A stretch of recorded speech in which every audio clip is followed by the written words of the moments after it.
ناظرین محترم، اگر کوئی شخص کسی عذر کی وجہ سے آخری 10 دنوں میں جاگ نہیں سکا یا 5 طاق راتوں میں جاگ نہیں سکا، اللہ کے رسول صلی اللہ علیہ وسلم نے ان کے لیے 2 خوشخبریاں دی ہیں، یعنی ان کے لیے 2 حدیثیں ہیں۔ ایک حدیث وہ ہے جو حضرت ابو ذر غفاری رضی اللہ تعالیٰ عنہ سے روایت ہے۔ حضرت ابو ذر غفاری رضی اللہ تعالیٰ عنہ کہتے ہیں کہ انہ من قام مع الامام حتی ینصرف کتب له قیام لیلۃ، جامع ترمذی حدیث نمبر 806۔ اس حدیث کا ترجمہ یہ ہے کہ اللہ کے رسول صلی اللہ علیہ وسلم نے فرمایا کہ جس شخص نے امام کے ساتھ تراویح کی نماز پڑھی اس کو پوری رات عبادت کرنے کا ثواب ملتا ہے۔ ایک دوسری حدیث ہے، عن عثمان بن عفان رضی اللہ عنہ قال سمعت رسول اللہ صلی اللہ علیہ وسلم یقول من صلی العشاء فی جماعت فکأنما صلی نصف اللیل ومن صلی الصبح فی جماعت فکأنما صلی اللیل کلہ۔ جس شخص نے عشاء کی نماز جماعت کے ساتھ پڑھی گویا کہ اس نے آدھی رات اللہ کی عبادت کی، آدھی رات جگ کر اس نے اللہ کی عبادت میں صرف کیا۔ اور جس شخص نے عشاء کی نماز جماعت کے ساتھ پڑھنے کے بعد فجر کی نماز بھی جماعت کے ساتھ پڑھی اس نے گویا پوری رات اللہ کی عبادت کی۔ ناظرین محترم، شب قدر کی جہاں اتنی فضیلتیں ہیں، آئیے ہم جائزہ لیتے ہیں اپنی شب قدر کا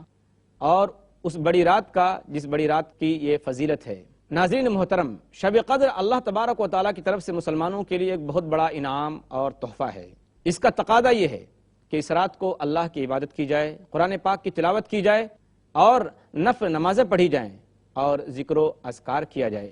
اس رات کا تقاضا یہ ہے کہ دنیا و ما فیہا سے بے تعلق ہو کر اس رات کو اللہ کی عبادت کے لیے خاص کر دیا جائے۔ لیکن جب ہم اپنی شب بیداریوں کا جائزہ لیتے ہیں تو بڑی مایوسی ہوتی ہے۔ ہم اس رات کو بھی عام راتوں کی طرح سونے میں گزار دیتے ہیں، یا پھر مسجدوں میں یا مسجد کے باہر دائیں بائیں جو ہوٹلیں ہیں، جو دکانیں ہیں، ان میں بات کرتے ہوئے اور چائے پیتے ہوئے اپنا ٹائم پاس کرتے ہیں۔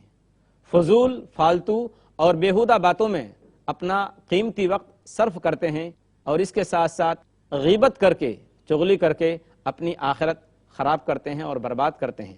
کچھ مسلمان تو ایسے ہیں جو اس رات میں ضرور جاگتے ہیں، اس رات کو مسجدوں میں گزارتے ہیں،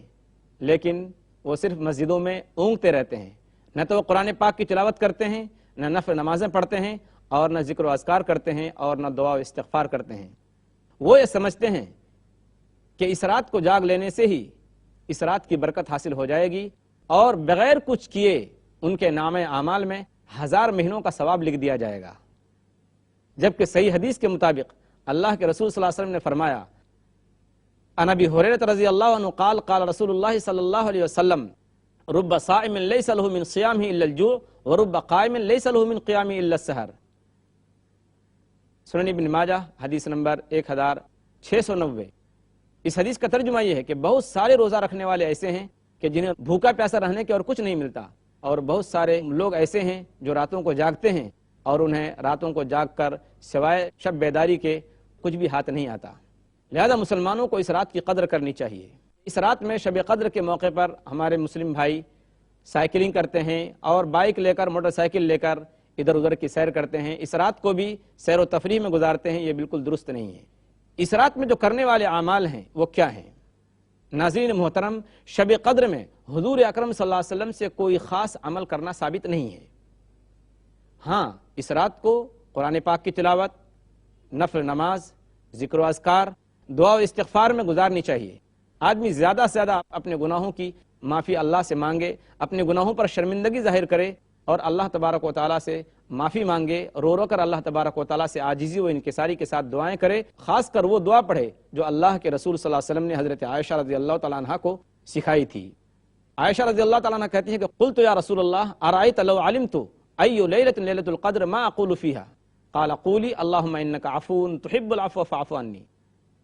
عائشہ رضی اللہ تعالیٰ عنہ کہتی ہیں کہ میں نے اللہ کے رسول صلی اللہ علیہ وسلم سے کہا کہ اے اللہ کے رسول صلی اللہ علیہ وسلم، اگر مجھے معلوم ہو جائے کہ فلاں رات لیلۃ القدر ہے، شب قدر ہے، یعنی بڑی رات ہے، تو میں اس رات میں کیا کروں، کیا کہوں؟ تو اللہ کے رسول صلی اللہ علیہ وسلم نے حضرت عائشہ رضی اللہ تعالیٰ عنہ سے فرمایا کہ اے عائشہ، جب تمہیں وہ رات معلوم ہو جائے تو تم اللہ تبارک و تعالیٰ سے یہ دعا کرو اللہم انک عفو تحب العفو فاعف عنی، کہ اے اللہ، تو معاف کرنے والا ہے، اے اللہ تو معاف کرنے والا ہے اور معاف کرنے کو پسند کرتا ہے، اے اللہ تو مجھے معاف فرما۔ تو آدمی زیادہ سے زیادہ اللہ تبارک و تعالیٰ سے یہ دعا کرے۔ عورتوں کے سلسلے میں شب قدر کے بارے میں ایک بات میں بتاتا چلوں کہ اگر کسی عورت کو اس رات میں حیض آ جائے یا اس سے پہلے وہ حیض کی حالت میں ہو، تو حائضہ عورت جس کو ماہواری کا خون آیا ہے وہ اس رات میں کیا کر سکتی ہے، کون سی عبادت کر سکتی ہے؟ حائضہ عورت کے سلسلے میں جو بات ہے کہ وہ 4 چیزوں کے علاوہ ہر عبادت کر سکتی ہے: روزہ، نماز، بیت اللہ کا طواف اور مسجد میں اعتکاف۔ ان 4 چیزوں کے علاوہ حائضہ عورت ہر کام، ہر عبادت کر سکتی ہے، چاہے وہ قرآن کی تلاوت ہو، دعا و استغفار ہو، ذکر و اذکار ہو، یہ تمام چیزیں وہ اس رات میں کر سکتی ہے۔ اور زیادہ سے زیادہ ایسی عورت کو وہ دعا پڑھنی چاہیے جس کے بارے میں اللہ کے رسول صلی اللہ علیہ وسلم نے فرمایا کہ 2 کلمے ایسے ہیں جو زبان پر تو بہت ہلکے لیکن میزان میں، ترازو میں بہت بھاری اور اللہ کے نزدیک بہت محبوب ہیں: سبحان اللہ و بحمدہ، سبحان اللہ العظیم۔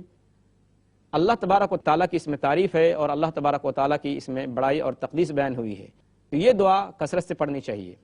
ہم دعا کرتے ہیں اللہ تبارک و تعالیٰ سے کہ اللہ تبارک و تعالیٰ ہمیں اس رات کی قدردانی نصیب فرمائے اور اس رات میں جگ کر زیادہ سے زیادہ اجر و ثواب حاصل کرنے کی توفیق عطا فرمائے، آمین۔ وآخر دعوانا ان الحمد للہ رب العالمین، والسلام علیکم ورحمۃ اللہ وبرکاتہ۔